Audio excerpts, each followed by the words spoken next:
Katika jumba hili kuna baba anatoka hapa, anaitwa Chazi, anamwita mke wake, anaambia leo ni siku ya ibada, wahisha bwana tuweze kuondoka. Bibi alipotoka hapa akamwambia mbona unachelewa? Dada akasema samahani, nilikuwa najiandaa kidogo. Akasema sawa, hebu kwanza ngoja nifungue geti hapa ili mradi tuweze kuwasha gari tuondoke. Lakini mume alipotoka, dada kuna kitu bado amesahau, akamwacha mtoto hapa na moja kwa moja akaingia ndani. Mchizi ajui kama kuna mtoto. Mungu wangu, ile analodisha gari amemgonga mtoto, ikabidi atoke haraka kuja kumtazama hapa. Maskini mke wake naye atoka nje, bwana haamini kile ambacho amekiona, ikabidi afanye haraka sana kumwaisha mtoto huyo hapo hospitali. Bwana amefika hapa, kila mmoja anahangaika kweli kweli. Kamfikisha hospitali, manesi wakampeleka ndani. Chiza atakaingia ndani, daktari akamwambia hapana, hebu tuache tufanye kila ambacho tunakihitaji. Kidogo Chiza anapita hapa,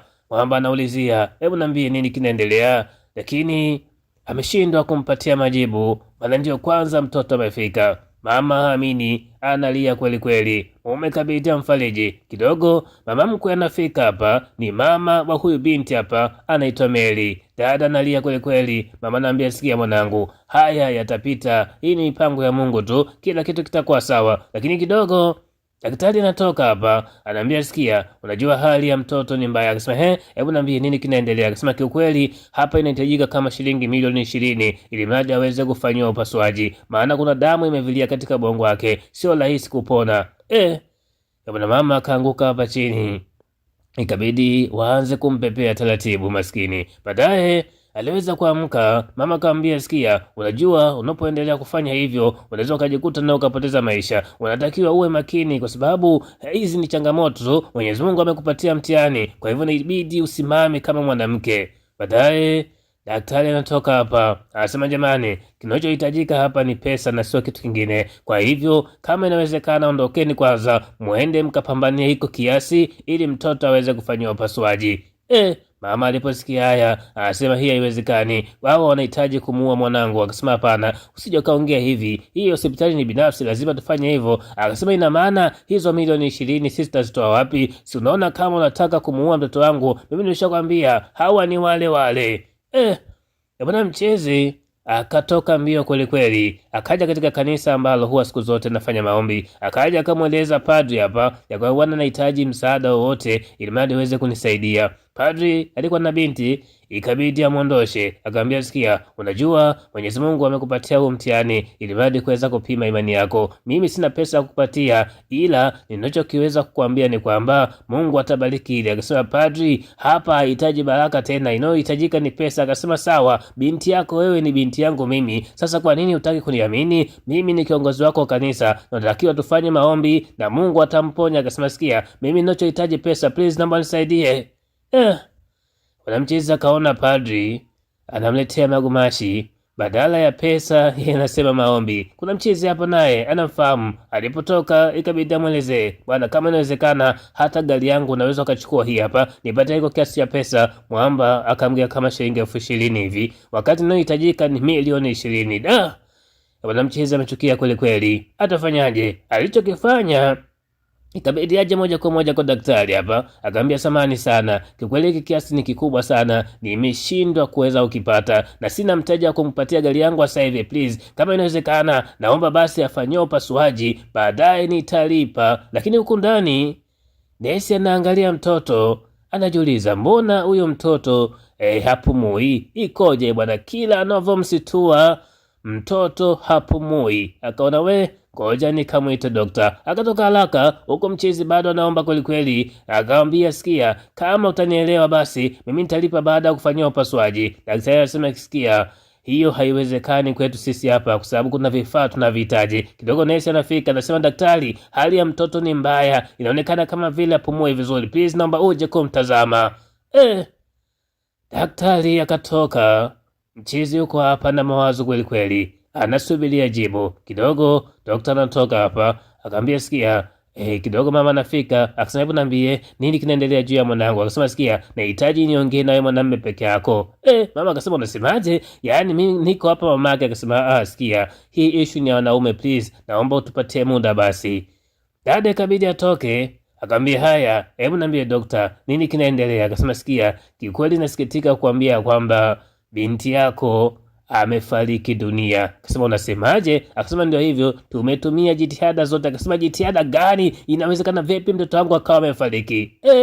Bwana bibi naye anapata taarifa ya kwamba mjukuu wake amefariki maskini, lakini upande wa mama inaonekana akili zimekonfuse kabisa, yaani kachanganyikiwa, hata kulia ajalia anafanya nini. Akaingia katika kile chumba ambacho mtoto wake alikuwepo, akaenda akambeba mtoto. Manaiso anamwambia sikia, huyu ameshafariki, tunahitaji tumpatie huduma kwanza. Akasema hakuna huduma yoyote, mtoto wangu hajafa. Bwana wata wamuombe, lakini kila wanavyomuomba dada anasema sikia, msija mkaniletea upumbavu hapa, mtoto wangu huyu hajafa, bado anapumua, amelala tu, naomba nimbebe mtoto wangu, nitaenda naye nyumbani nikamtibia mwenyewe. Bwana hilo namshika, akawasukuma moja kwa moja akaondoka hapa. Ikabidi wamfuatilie, maana hiki ambacho anakifanya sio cha kawaida kabisa. Lakini dada akimbia, watu wanatoka nje, mtu amekimbia muda mrefu sana na hakuna pa kumpata. Ikabidi mume wake atoke haraka hapa, moja kwa moja aelekee nyumbani. Huku nyuma bwana, watu hawaelewi kwa nini dada amefanya hivi. Dada akaingia zake ndani hapa, kisha akaenda akaloki mlango kabisa. Alipoloki akamweka mtoto wake kitandani, akachukua Biblia maskini, anaanza kutafuta kifungu ili mradi aweze kuongea na Mungu wake. Wana imani ni kitu kingine tena, kitu cha ajabu kweli kweli. Mume anafika hapa, dada yuko ndani hapa anatafuta vifungu. Baadaye akaanza kunena kwa lugha, anamuomba Mungu wake ili mradi aweze kumrudisha na kumrudishia uhai mtoto wake. Asa mimi naamini Mwenyezi Mungu hakuna kitu ambacho nakishindwa. Kama ulisema binadamu hata kufa bali ataishi milele, basi na kuomba Mungu wangu uweze kunisaidia mtoto wangu aweze kurudi tena. Mume anagonga hapa, kila anavyoongea naomba unifungulie, lakini hakuna kitu ambacho kinapatikana. Amechoka, mwanamke yuko ndani. Lakini baadaye inaonekana ni majira ya usiku, mzee akawa anachimba kaburi hapa ili mradi kuweza kumzika binti yake. Wakati anaenda kumchukua ule mwili, bwana mke wake akaja hapa, wakawa wanagombania yule mtoto. Anasema huyu mtoto hajafa, wakati huo mchizi anasema mtoto amekufa, hebu acha tumzike bwana. Bwana vita inayotokea hapa, sijui nani atamlia maskini. Dada hahitaji mtoto wake azikwe, kumbe ilikuwa ndoto. Dada aliomba hadi akapitiwa usingizi maskini. Mtoto bado yuko hapa amelala kitandani. Dada anaamka, yeye kazi yake ni maombi, maombi na yeye kila wakati, hakuna kula, hakuna kufanyaje, ananena kwa lugha kweli kweli, anaongea na Mungu wake ili mradi aweze kumsaidia kumpatia uhai tena mtoto wake, maana haamini kama mtoto wake amekufa maskini. Mume ni siku ya pili leo, kadri anavyoongea na mke wake, mke hamsikii kabisa. Anambia sikiliza mke wangu, nikwambie, unajua ni kweli, najua wewe ni mama, unaumia sana, lakini hapo uko na maiti. Akasema aliyekwambia hii ni maiti ni nani? Nimekwambia hivi binti yangu amelala. Akasema hapana, huyo binti yako ameshafariki, madaktari wameshakwambia. Akasema madaktari sio Mungu, mimi naamini ya kwamba Mungu amempumzisha tu, huyu amelala, kwa hivyo ataamka muda wote. Akasema sikia, usije ukawa kichaa mke wangu, hebu nifungulia mlango basi tuchukue huu mwili tuweze kuhifadhi. Mbona unautesa mwili wa mtoto wako? Akasema si utesi, lakini namfanyia maombi mtoto wangu ataamka. Bwana hii ni hatari. Huyu mama amechanganyikiwa maskini. Anasema jamani, naomba uamke mtoto wangu. Ndio hivyo, lakini kwa upande huu mchizi yuko hapa leo amechoka kidogo. Pasta nafika hapa, anasema kiukweli hali ya mke wangu ni mbaya. Ndio kama hivyo nilivyokuambia, yuko ndani lampo amejifungia. Akisema jamani, mbona hii ni ngumu sana, watu tunafiwa, lazima tumkubali Mwenyezi Mungu na maamuzi yake. Kwa nini anafanya hivyo? Hebu kwanza ngoja nikaongee naye. Alipofika akasema, mama sikia, mimi ni mchungaji wako, nimefika hapa kwa hiko ambacho nakifanya unakufuru Mungu. Unatakiwa ukubaliane na maamuzi ya Mwenyezi Mungu ili mradi aweze kukupatia amani katika moyo wako. Please, naomba ufungue mlango ili mradi tuweze kufanya maombi na wewe. Akasema, sikia, naomba muondoke, mtoto wangu hajafa, nitamuombea mwenyewe. Akasema sawa, sisi tunahitaji kukusaidia juu ya hili. Please, naomba sana uweze kufungua mlango tufanye maombi.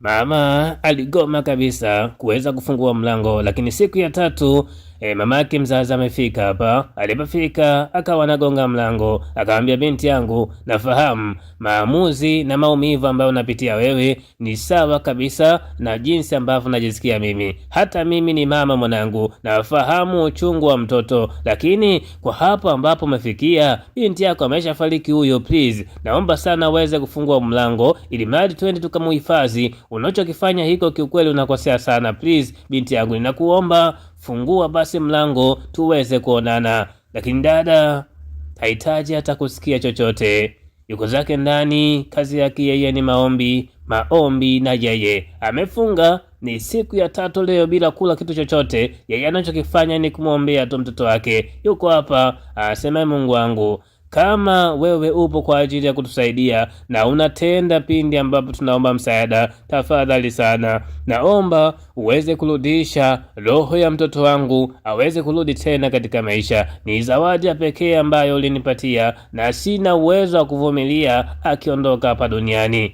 Wana huko nje mama anasema, sikia, inabidi sasa uende ukaiti tu polisi waje hapa wavunje mlango ili mradi waweze kumchukua mtoto, twende tukamzike, maana mke wako amechanganyikiwa na anaweza akajidhulu mle ndani. Unafikiri tutafanyaje? Lakini huku ndani dada amelala, ghafla anasikia sauti kama ya mtoto analia. Ikabidi amke ajiulize, ni kweli au nasikia vibaya? Bwana, ile kutazama bwana, mtoto wake ameamka na analia kutokana na njaa ile. Lakini huku nje nako wanasikia sauti ya mtoto analia. Ikabidi mama asimame hapa bwana, ile kutazama. Ni kweli mwanae anakuja na mtoto hapa, maskini katoto kanalia kweli kweli bwana. Huu ni zaidi ya muujiza. Bibi yuko hapa, baba kaenda kumkumbatia mke wake maskini, mama anamwangalia mtoto. Jamani, kila mmoja anajiuliza imewezekana vipi hadi mtoto huyu ameweza kupata uhai tena, maana madaktari walishasema ya kwamba mtoto amefariki na haiwezekani akapona tena. Bwana, kila mmoja ikabidi amshukuru Mwenyezi Mungu kwa namna yake. Mama yuko hapa anafanya maombi kweli kweli, chizi na yaamini. Hakuna kitu cha kusema zaidi ya kumshukuru Mwenyezi Mungu kwa kuweza kurudisha uhai wa mtoto wao. Kila unavyomtazama aise hawaamini. Lakini movie yetu inaishia hapa, na hii sio movie. Mpenzi mtazamaji, nikwambie tu kabisa, hiki ni kisa cha kweli ambacho kimewahi kutokea pale nchini Nigeria. Kwa hivyo wewe ambaye una imani, una hofu ya Mungu, unapoenda kusali na kuswali, basi fahamu ya kwamba Mwenyezi Mungu akiamua kufanya jambo, analifanya jambo hilo ndani ya sekunde moja tu. Kile kitu ambacho unasema hiki hakiwezekani, jambo hili ni gumu sana, haliwezekani, lakini kwa upande wa Mwenyezi Mungu inakuwa ni rahisi sana kulitenda kwa upande wake. Kwa hivyo unapopitia changamoto yoyote, usije ukakata tamaa, usije ukakosa matumaini. Siku zote simama na Mungu, atakuonesha njia nyingine na kukupatia faraja ya maisha. Hili ni funzo kwa wewe ambaye una imani. Usipende kukata tamaa mapema pindi ambapo unapitia changamoto. Lakini je, kwa wewe ambaye umetazama movie hii kuanzia mwanzo hadi mwisho, umejifunza kitu gani? Weka comment hapo chini kisha subscribe. Tukutane katika movie ijayo.